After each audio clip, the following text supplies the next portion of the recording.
exemplary match players. John's won 4 World Championships, Mark's on 3. And that's no coincidence. The games are just suited to these longer formats.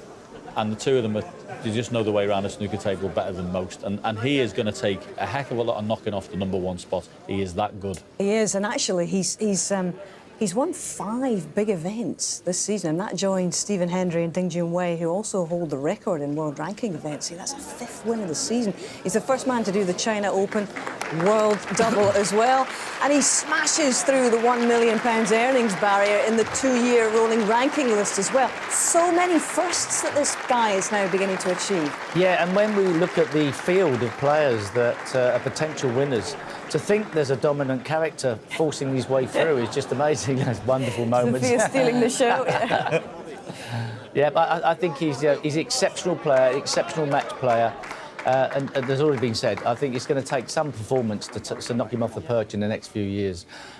It's going to take some young player to come through who's actually takes every part of his game on board but becomes stronger. And we're close to the ceiling of performance now. I mean, he was pushed so hard, wasn't he? Yeah. Semi-final and final. But he just finds a way to win.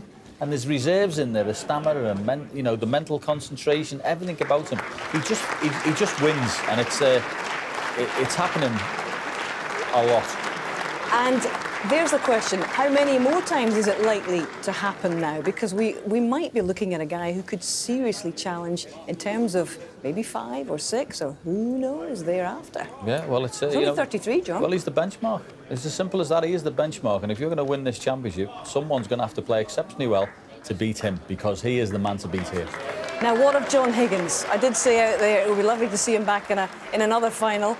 20 years on, because we've talked about the man's longevity, and you know, it's only a couple of years ago he was saying that he was a journeyman player now and he was never going to be coming back. Look at this, world #2 again. Yeah, what a fillip for his career. I mean, it must inspire him when he looks back at the season he's had.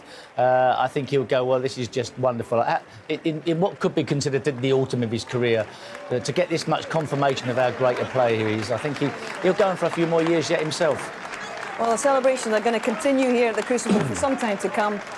And you never know, Mark Selby usually does a little stint on the karaoke at the party afterwards, so we're looking forward to seeing the champion strutting his stuff once again, and of course you boys, because I know you've got a great voice. But thank you to Steve and John for your company and your wit and your wisdom and your fun over the last 17 days. And after a 17-day contribution, I think it's time for a big break for all of us. We're taking a long rest for the time being, and thank you for being with us on this journey this year, and of course every year for the last 40 years from us all here at the Crucible. Good night.